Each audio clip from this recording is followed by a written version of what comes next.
Hi everyone, Darren Hunter here. I am with Michael Sands from Teams by Design. This is the Outsourcing PM podcast show. And Michael, we're talking today about the two biggest objections. That when people are considering taking on a VA or heard about VAs, there's certain things that come up in our mind, blockages or mindsets or what we call objections. And the two biggest ones, Michael, that I know that we come across, you come across out there that stop people moving ahead to all the things and the good things that a VA does is around task accuracy and how much time it takes to train.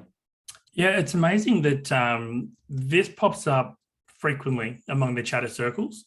And I guess when you're talking about accuracy and time, when the negativity starts popping up about, people can't do it as fast as me or they're not as accurate as me, and I say this chatter a lot in the Facebook and the chats out there. One thing we need to acknowledge before we start this is the output that you're going to get is only going to be as good as the training that you give, right? And we can't be listening to so much to other people's bad experiences because it might be a reflection on how they've trained their VA. Right. And I guess we need to kind of call out the elephant in the room and just kind of help people what to look for, Darren, like when you are employing a VA and you're giving tasks over, because this is really important to get on top of.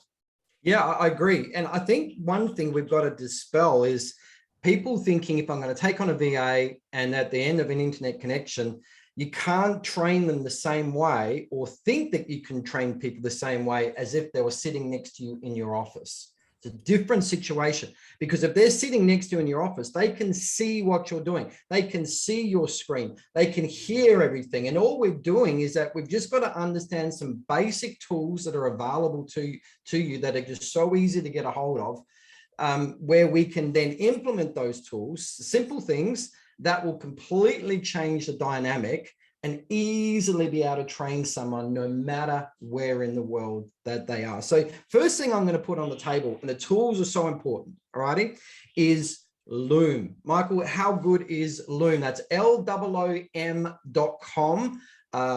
Loom, Michael, just what is Loom?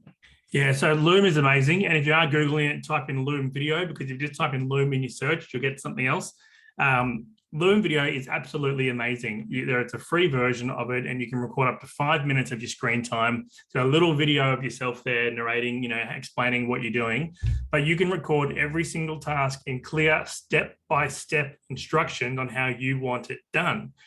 One of the things, Darren, that we know is property management is fundamentally the same across offices, right? You've got your rules, legislations, and everything, but each office has their own way of doing a task a particular way, and that's from where they store documents, how they access certain files, the file notes, everything like that is unique to each office. And there's this unrealistic expectation that when you get someone like a VA or even like a temp, that they know exactly how you want things done before you've even explained it to them. Yeah. So Loom video is absolutely golden. So if we're going to be training someone in the office, for example, you show them, step 1, step 2, step 3, this is how we do. But all we're doing is the same thing, but we're recording on our screen what we do. Now, if you've ever been to YouTube and put in how to do something, or whether you're dealing with your property management software provider, or whatever, they're all got these screen recordings of how to do something on a screen, whether you're looking at their computer program or you're looking at something else.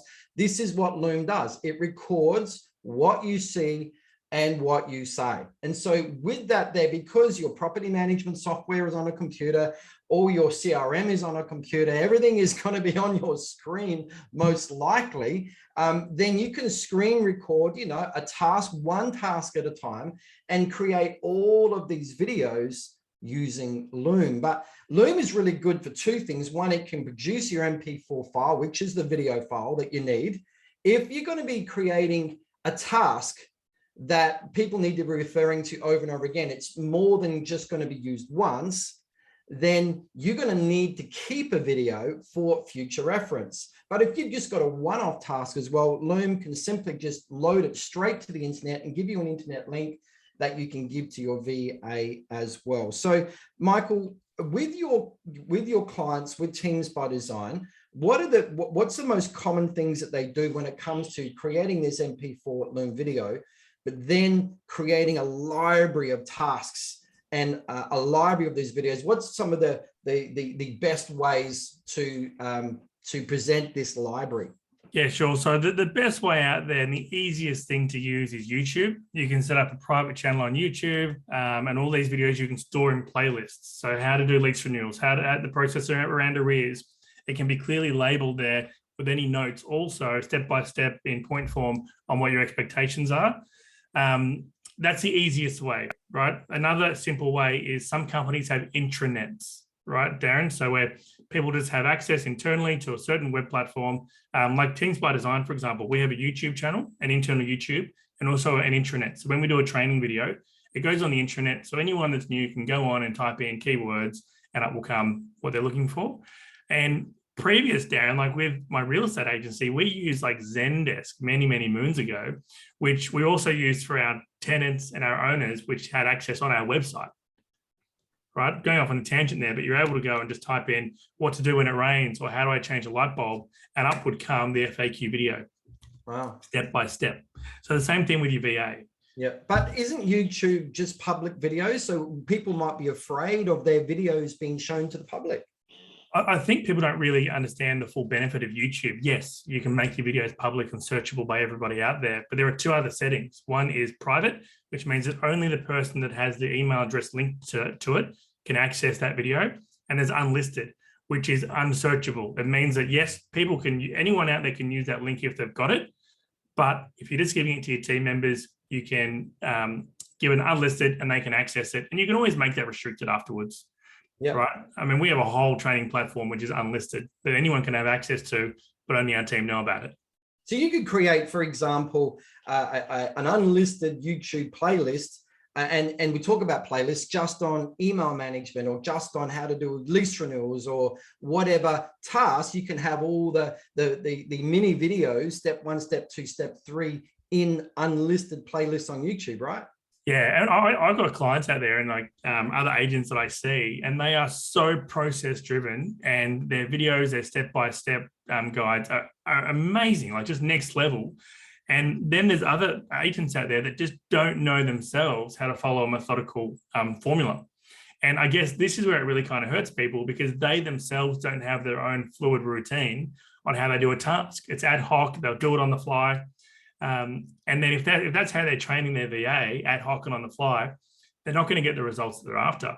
Mm-hmm. So by doing like Loom or using YouTube and having your video, which only takes you minutes at a time to do, you're just saving yourself so much time. Because I guess once the task is recorded, you never have to teach it again because it's on video, right? And I think the next step, Michael, is that whether it's Australian workers or New Zealand workers or UK workers or whatever, are they more likely compared to, say, Filipinos with video learning? Let's talk about that. We've found that, especially in the Philippines, that if there's any task out there or anything, they go to YouTube. Right? They would be YouTube warriors when it comes to learning. If they want to upskill on something, they'll go on YouTube and try and find it for free. They'll watch that. So it's really, they're used to it, right? They are used to going online and finding a solution to how the task should be done. And we encourage that. I mean, we've got so many university libraries online that we give the team access to, right? Because they're so used to learning it that way. But you got to make sure they're putting it into practical use. Right? It's fair enough being a textbook genius, but what's that saying? Knowledge is knowing that a tomato is a fruit. Wisdom is knowing you're not going to put it in a fruit salad. Yeah, cool. So I think from there we've got. Let's say we use virtual assistants from the Philippines, which is Teams by Design's preference. You've got your video libraries banked up with step 1, step 2, step 3, and how to do a certain task, whether it's loading to a property marketing portal or whatever. But then they obviously need to watch that. They will study it. Filipinos are very known to taking these videos and studying them. But it leads me to a conversation I had with a Teams by Design client the other day. His name's Paul from the UK. And he was saying how once his VAs, virtual assistants, have watched a video and they say they understand the task, he then gets them on Zoom to share their screen, and they can verbalize back on how they understand step 1, step 2, step 3. So he can actually see that they didn't just learn from it, but fully understand it as well. So he's then satisfied before they then put their hands all over that task, that they fully understand it. Yeah, and I mean that client in particular, what a fantastic company they were, because prior to this, they had no real experience with virtual assistants, and it's really it's admiring to see how their office just kind of switched on how they should be teaching and training, and how clear they've made it. They're a great example. No, they are. They're actually moving on to their third assistant 6 months in. So they started, 6 months ago, and the third one now is going to be an executive assistant to Paul, where they're going to be doing the email management, phone management, all of this stuff, keeping him organized as the director and CEO of the company. He's very excited. But the other thing too, I think, one of the, with the culture of the Philippines is such an awesome thing, particularly around the work ethic and all of those sort of things. But Michael, one of the things that I've heard that can be a detraction is with Filipino workers, if we say to them, hey, do you understand this? They're very likely to nod their head and say, yes, yes, yes, but they may not fully understand, because their politeness is very much part of their culture and not wanting to disappoint, which we know if they then go and do the task without the full understanding, though they say they've got understanding, we're going to have all sorts of consequences. So Michael, what's the tip there to overcome that particular issue when you start working with your virtual assistant on getting some rules around that? Yeah, I think too, when they say, yes, I'll do this task, I understand it, they're also assuming that the video that's been created is going to be that clear that they can just go ahead and do it, and it's going to answer all their questions. But if they've said yes to you and the video isn't clear, they're going to be a bit shell-shocked, and typically they'll become recluse. They'll try the task, they'll think they've done it the right way, and then you'll check the task and you'll think, hang on, this wasn't done the right way. I sent you a video. There's a communication breakdown. So we need to make sure that if you do the video, like Darren, you were talking about with Paul, he does the video, he makes them watch it, and then he sits with them and guides them through the actual task itself. So they're putting a practical application to what they're learning in theory. Yeah. Same as school, right? School teaches you textbook stuff, and then they get you to do it. No different. Yeah, that's cool. And just for everyone out there, there are, we've identified, Teams by Design has identified 30 different tasks that can be successfully outsourced using all these methods that we've talked about so far. Just go to teamsbydesigntasks.com. That's teamsbydesigntasks.com to just download that list. You can have a good look there and really whet your appetite with, wow, there's so much stuff that you can really unbusy your team with on that. So now also, what about when we're delegating tasks, and okay, we got videos, and particularly with Teams by Design, the benefit of working with a managed team as opposed to just finding someone on Upwork, they haven't got that management structure, but people will ask, Michael, what if my virtual assistant is sick, or what happens to all those tasks? Yeah, and I think like when you're using those sites like Upwork and Elance and everything, they're more very much specific task based. But when you're working with a company like Teams by Design, where we help manage the support, where you've got team leaders, supervisors, quality assurance specialists that listen to every single phone call, review emails, and so on. When you've got your video, your step-by-step recordings and guides, it's easy for us to say, okay, well, Darren, your support member is sick today, or they're on leave, or they're getting married, and have someone kind of step in and be able to follow your step-by-step guides, because they would have some understanding of what your task entails, but they just will follow your step-by-step to make sure it's done to the requirements of the office. Yeah. What about checking of tasks? What would you recommend there about just quality assurance between an office and their virtual assistant? What are some tips that you would give there? I think in general, any office should regularly kind of check work of even their internal staff, right? Like it just should happen. I mean, people in office, I see them making mistakes. no different to any other human around the world. You know, humans make mistakes. So of course you check. It's not like you're not trusting the person. You're just taking a moment to check that the quality is at the standard. Because again, we want to make sure that the standard that you want to execute and put out to the marketplace is consistent.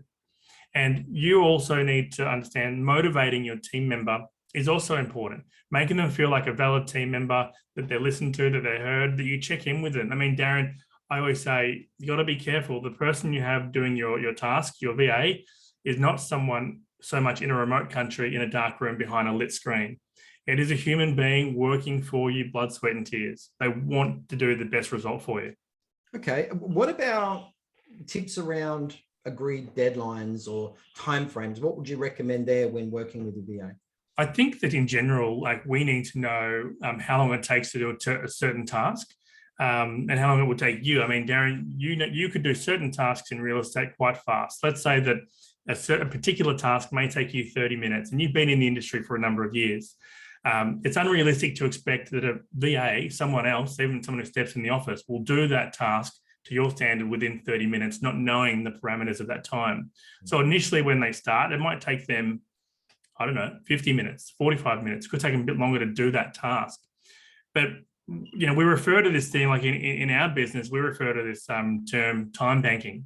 Time banking is really important to us, and it's important that you understand it also, that if a task takes you half an hour to do and you need to spend, let's say, 20 hours of training someone to get them up to your level, so there's 10 hours, you know, there's half an hour, 20 hours, you've done 20 sessions with them, and at your level.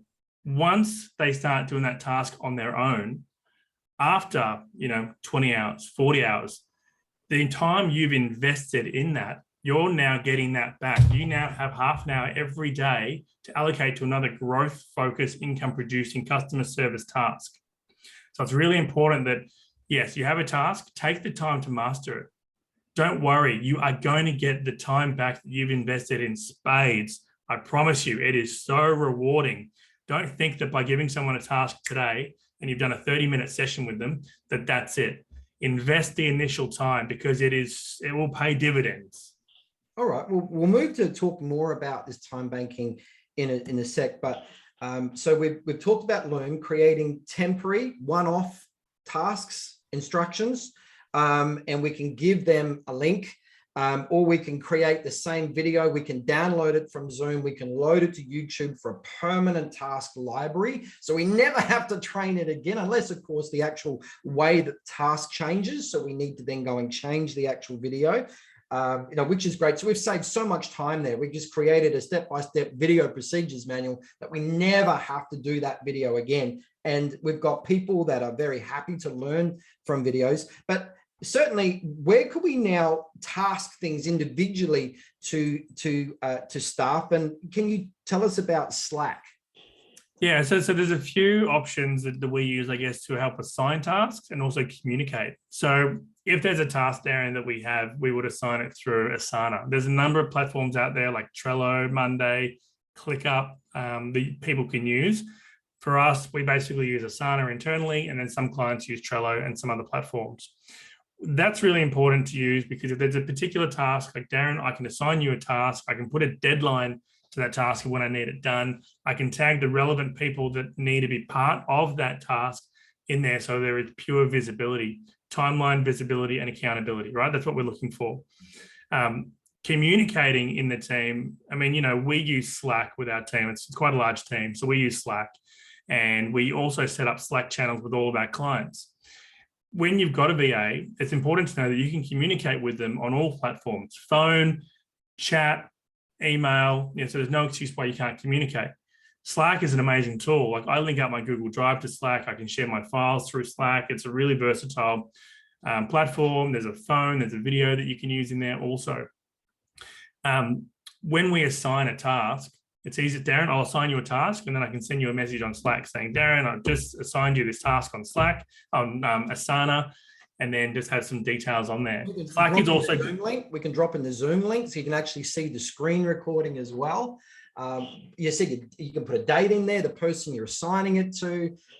Yeah. And like what we see too is, Darren, some people use like Skype to communicate or WhatsApp. That gets really messy because you've got one channel there with multiple different chats going on. Using something like Slack, you can have, your company can have multiple channels within that, and you only have the people that are relevant to that particular task in that chat. So it's not confusing anybody else, and it's super specific. Yeah, no, that's great. And certainly Google Chat is really good too, because if you go into your, say, for example, your desktop, go into your Gmail or your inbox, there you'll actually see on the left-hand side that you're able to chat with your VAs as well. You can assign Google tasks. So even Google itself has a universe there for tasking, for deadlines, for chatting, for video, for phone calls, all of those sorts of things too. So we are in the virtual age of virtual work. All of these platforms, Microsoft, Google, Facebook, all of them have work platforms that you can do all your team members, because in lockdown, people have worked out that team members can not only work from home, but they can work from anywhere in the world. And COVID has forced people's hand into that. So, Michael, let's just talk about now the second biggest objection that people had. And I think we've already answered a lot of this already, is that this is just going to take too much of my time. I may as well do it myself. Yeah, and we see that a lot. Again, people have got so much experience in the industry, and yes, they can do things faster and better because they've had so much experience and nurturing from their own mentors. But we need to acknowledge that that's happened to us, and no one becomes a doctor overnight. No one learns how to run overnight. There's a process in place. Yes, they're adults. When we recruit, we look for certain attributes so people are switched on, so they can pick up tasks relatively fast and easy. But you need to give yourself the emotional permission to spend the time up front to get the task sorted, so that you are, again, we referenced time banking before. Spend the time now, spend the 5, 10, 20 hours now training on that particular task, so that once they're that expert, you get all that time back in your day. Darren, here's a good scenario. When you're entering any invoices into your property CRMs and you're doing a bank reconciliation, a lot of officers think, no, only I can do this. I'm the only person in the world that can do this. And we ask them, how many hours in a day does it take up for you? Between 1 and 2 hours a day. I mean, we have a client in New Zealand. They were spending almost 2 hours a day. And we were able to show them by bringing in a virtual assistant. They did some really clear training and everything around the accounting, the receipting and the invoices. They're not doing that anymore because their VA support staff is doing the inputting of invoices and reconciliation. And that's 2 hours a day, Darren, that they're saving. That's 10 hours a week they've got back in their day. And morning time too. I mean, how crazy are the mornings when you need to get stuff done and you're stuck doing accounting and receipting? That's gone from them now. But if we create these video library of how the task is done, step 1, step 2, step 3, and something happens to the virtual assistant and they move on, it's going to be really easy for virtual assistant number 2, number 3, number 4, or whatever. Or if you want to bring on another person together with your number 1 virtual assistant or whatever, the work is done. And long as your videos are accurate and you're checking their work, it's just going to work. And so, the people that I've spoken to, the Teams by Design clients that I've spoken to, Michael, when I say, how do you deal with this time? Well, they just say, look, it's no use burdening yourself anymore. Just keep on doing the same task because you think someone else can't do it as good as you. It's just not correct. And I probably want to make a comment here. With my team, there's things that I'll go, all right, I'm going to assign them this task. I know they're only going to get it up to 80% correct, but then when they've got to that bit, then I'm just going to do the fine tuning at the end of it. Whether it doesn't matter what it is, then I'm just going to work on it then, but they're doing all that 80% work that I don't have to do. And if I just have to do a bit of fine tuning, now it's taking me 20% effort instead of 100% effort. And that works really well for me too, just to throw it out them as long as they've got a basic understanding. And away they go. So, virtual assistants certainly for me have been very freeing. And Michael, if people are wanting to talk to you about virtual assistants and how it could possibly work for them and what things can they easily outsource to a virtual assistant to free them up, unbusy their team, unshackle their team, to focus on the high value dollar productive tasks, what's the next step? What do they need to do to get in touch with you? The best way would go to the website, teamsbydesign.com/contact us, and or just teamsbydesign.com and click on contact us, drop us your name and phone number, and we'll get back to you ASAP and go through how we can help you. Cool. All right, Michael, good podcast. Well done. And thank you. Bye.